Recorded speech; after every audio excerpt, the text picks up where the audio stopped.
Welcome to the Uncomfortable channel. In this video, I want to speak on doing the will of God. I found, within myself in the past and others who say that they're doing the will of God, is that a lot of people, they tell themselves that they're doing the will of God, but in actuality, they're not. And the specific groups of individuals that I'm talking about are people where God has given them something, God has given them the go ahead to do something. And it could be something that they've asked for, that they've prayed for, you know, or something that God Himself chooses to reward them with. And they kind of take that, run with it, and tell themselves that, yeah, this is the will of God, this is what they're supposed to do now. And they completely disregard um, what's actually expected of them, what's actually required of them as a child of God. The reality is, every human being on this earth is supposed to be serving God. That's just the reality. However, most people are not. Most people will not. It's only the select few that will give their life to God. And within the select few, it's only the 2 and 3 who will truly do the will of God. A lot of us have or will make the mistake of believing that because God gives us something or permits us to do something, that means that our sole focus and energy must be on that we are exempt from doing the other tasks that everyone else who serves God or who does God's will has to do. They believe that because God gave them something, or that God gave them the go ahead to do something, that they only have to focus on that and nothing else. And that's not how that works. Yes, God will watch and see what we do, what He gives us. Yes, God will watch and see what we will do when He gives us the go ahead to do something, but He also watches to see if, because He gave us something, are we going to now disregard every other responsibility that every child of God has, that is responsible for? Anyone who says that they're saved, anyone that calls themselves Christian, you know, we underestimate how much we're being tested, especially in these times. It's a dreadful thing to forget God. And many people who call themselves Christian, many people who say that they are saved, they are guilty of forgetting God. It's not because God gives us something, and we focus on that. That means we remember God. No, we're focusing on the things that benefit us. That's not doing the will of God. That's putting our time and energy into ourselves and the thing that God gave to us, but we're not actually putting time and energy into God. If you're in any doubt or question of what I've said so far, ask yourself these questions. With the thing that you're focused on right now, and that's all you're doing, has any souls been won over to Christ? Has any souls been encouraged? Has any souls heard any testimonies pertaining to God and what God has done for you? Have you spoken about God? In what you're doing, is God even there in terms of you make his presence known to the people around you? Is he the one guiding you through what you need to do? Is he talking to you directly? Now, granted, it's not every time that God talks, but when it comes to doing his will, he is going to talk. If you're someone who's truly doing his will, if you were to die tomorrow and you were to stand before God, what would you have to show for it that would actually please God? What would he gain from what you were doing on earth? How many people could you turn around to God and say, yeah, these are all the souls that I introduced you to on earth. These are all the souls that I won over to you, God. Like, could you honestly turn and even give a number to God with what you're doing? Or even if it's a situation where you was able to win like one or two souls for God, you mentioned God here and there, you know, is it a situation where had you been, you know, giving your time and energy to the other responsibilities that was required of you from God, would you have won more souls? Would you have spread the word even further? Would the word of God reach a lot more ears? Or would it be the same number than you doing that one task that you say is God's will for you to do? Out of the two, which one would it be? A lot of people like to turn and saying that they're doing God's will, but yet they're not willing to give up things to truly do God's will. You know, sometimes God will test us with the very things that He gave us, that He permitted for us to do, even things that He blessed us as a gift in terms of like ability, a skill set. He will test us to see, are we willing to give up the very thing that He gave to us so that we could do His will? I'll use myself as an example. Art, design, that is my heart. There is nothing more on this earth that I love more to do. And this is obviously prior to me, my life being saved. Um, was doing any form of art, any form of design. That was my passion. That was the one thing that genuinely and sincerely brought joy to my life. Anything outside of that was depression, anxiety, and misery. No one made me happy. And that's sad to say, but it's the truth. No one made me happy on earth. The only thing that genuinely brought happiness, joy, and peace into my life was the fact that I had the freedom to draw, to make, to paint, to create. That was my happiness, right? I surrendered my life to Christ. I think it was like 2020, I believe. And, you know, the more I began doing the will of God, the more sacrifices I had to make. And it got to the point where I had to choose between the thing that I truly loved and was passionate about, that I always wanted to do from when I was a little girl, or choose to put that to the side and do the will of God.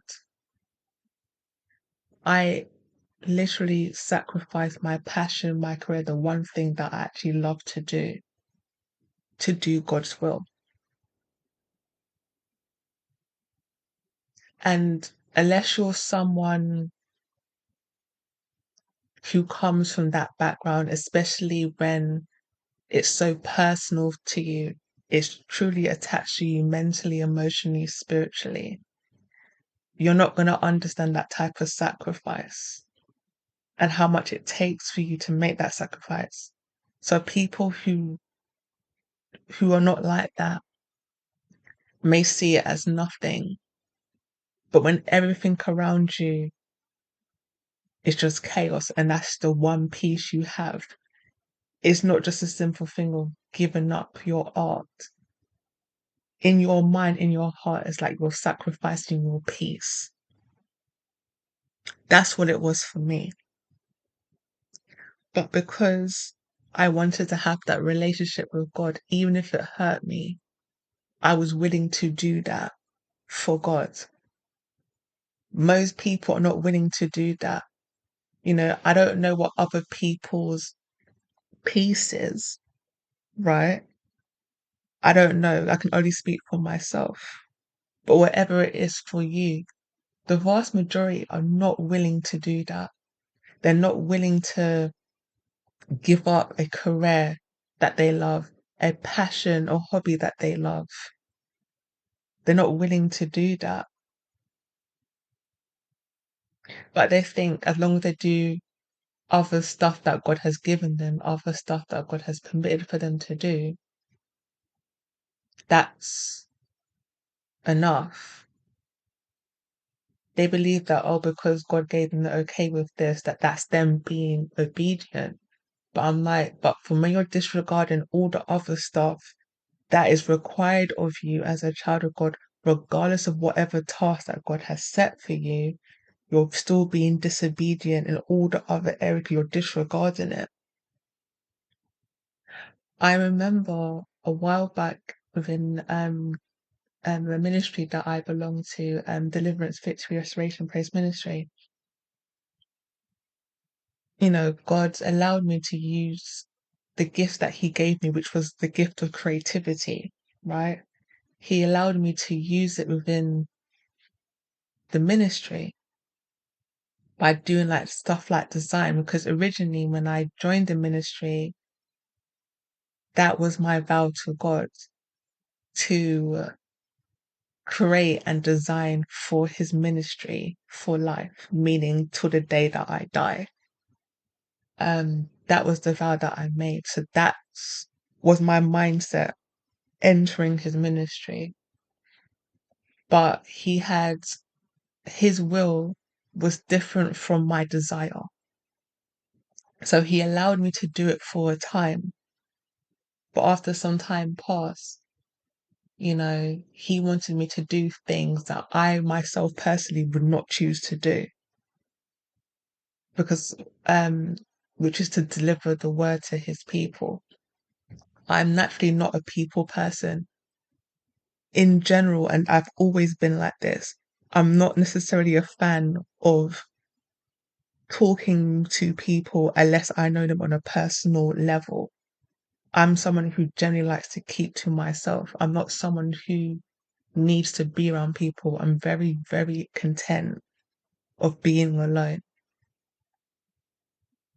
But God chose me to deliver the word. So that was another thing that I had to sacrifice and adapt to.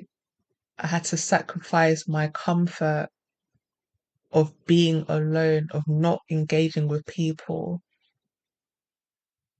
to do His will by talking to people, by delivering His word to people, by standing before a crowd. And I say standing, but all that I do is online. So online presence then, you know, and all the stuff that came with it, all the things that are the polar opposite to my personality. Those were the things that I had to discard, and it's still work in progress now. And I had to adopt certain characteristics, personality characteristics that wasn't naturally my own, because that was the only way that I could, over time, become comfortable doing what he required of me to do. And it did take a while to do it, but I continued to push through and persevere through it. You know, again, that's another thing. A lot of people are not willing to sacrifice their comfortability to do God's will. They're not willing to do that at all. There was a stage where I allowed myself to become too fixated on the design element of God's ministry that after some time I completely neglected um, not doing the main thing that He required of me and assigned for me to do, which was to deliver His word. There was a time where, for like a good 2 to 3 weeks straight, I wouldn't deliver the word because I was so fixated on the other tasks that I had to do for him, tasks that were assigned for me to do, but like just to make that clear. But that wasn't the main thing that he required of me. The main thing that he needed for me to do was to deliver the word. And then anything after that, well, will come after that, you know. And when I felt him withdrawing himself from me, and even at one point, I felt my ministry leader withdrawing herself from me. Sorry, I had to turn around and repent to him first. At the end of the day, without him, I wouldn't be here. And then I had to turn around and apologize to her because I was assigned to be her right hand. You know, and I had to ask God to continuously work on me. And again, this wasn't like an overnight thing. It's not a situation where I apologized and then overnight I was doing live every single night. No, no, no, no. It still took a bit of time. But the fact is, I was willing to put in that work. And this is all across going on, 4 years now. So anyone listening, don't think that, oh, I got saved in 2020 and then by the end of that same year, I was newly reformed, I was doing this, I was doing that. No, no, no. This was a long process. And I still got a long way to go. I still got a very, very, very long way to go. But at the end of the day, I thank God so much for my growth.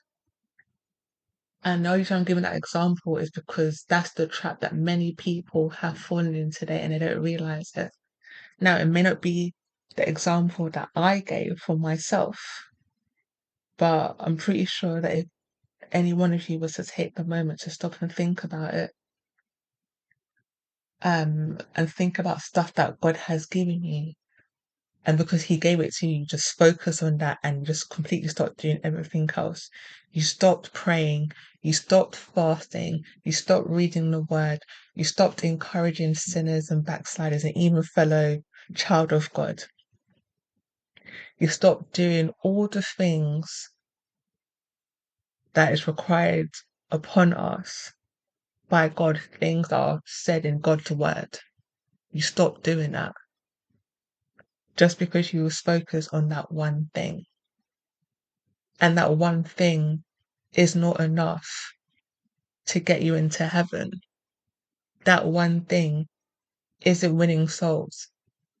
Or even if you do win a soul, it's nowhere near the amount of souls that you would have done had you taken the time and energy to attend to your other responsibilities that God gave you to do.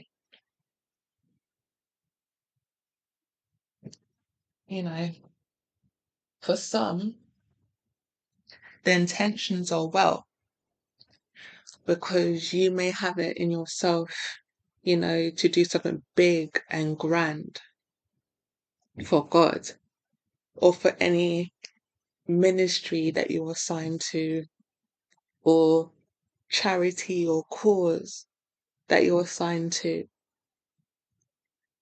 And you have to think about the amount of time that you're putting into that but that's all you're putting time into. Within that time period, let's say it's like 1 year, 2 years, 3 years, how many souls within that time could you have potentially saved? Could you have potentially encouraged, or at the very least, you know, delivered the word, inform them about God, inform them about His Son. So even if they turn round and reject it, their blood is no longer required upon you, because as far as God is concerned, you did deliver the word to them. You did try to encourage them. They were the one that dismissed it, rejected it. So now that's on them. It's not on you. Think even in a day, how many people, you could have very easily encouraged with one voice note, with one text message, one phone call. There's a few minutes of your time, but yet you'll invest hours, days, weeks, months, years into something. And if you were to die tomorrow, none of those things will really count for anything. Yeah, God will acknowledge and, appreciate the fact that, you did this one thing for this cause. But if no souls were won, if at the very least his word wasn't spread for others to hear, in the big grand scale of things, like what was really achieved for God? Nothing. If one's going to put so much time and energy into something, let God be at the forefront and the center of it. Let those around you know about God, know that God is your God. Know that all that you have is because of God. If they choose to reject it, then that's on them. But at least God knows, and you know for yourself that you incorporated God properly into whatever you're doing, if you're going to invest so much time in that one thing. So many of us tell ourselves and tell other people that we're doing God's will. But the fact is, we're not doing God's will. We're doing our will with the thing that God gave us. That's the difference. If I can be honest with you guys, the only reason we're even recording this video and putting out this message is because there are true-hearted people out there. And though their intentions are good, though their intentions are pure, they have no idea that no matter how much time and energy they're investing into certain things, they're going to be completely blindsided when the big grand final day comes and they hear depart instead of welcome. Because they're not going to understand why they've been rejected from getting into heaven. They're not going to understand that though, yes, God gave them certain things, they still wasn't doing his will. They were doing things that benefited themselves. And they, essentially convinced themselves into believing that because it was God that gave it to them, that in itself was God's will. When in actuality, God gave them something for whatever reason he chose to give it to them. And he wanted to test them to see what they would do with it. Would they still continue to do the other things that are required of them? Would they actually give back? What would they do with that? And the sad reality is, most people who God gives stuff to, and they focus on everything else but actually doing God's will, they're going to end up in hell. And they're going to end up in the same hell like all the people who did absolutely nothing for God at all. So essentially, everything they did, everything they invested time and energy, will be in vain. So I'm saying this in this video for you guys to truly pay, and talk to the true ones, not the fake ones. Anyone who truly wants to do God's will, anyone who truly loves God from their heart, I strongly advise you to take heed and evaluate your situation and ask yourself, better yet, turn around to God and ask Him directly and ask Him to tell you directly, are you doing enough for God? What you're currently doing, is this actually God's will? Is this His will? Are souls being won for God? Are souls being encouraged? Is His word being spread to people who've never heard it? Ask yourself that question. Thank you for tuning in.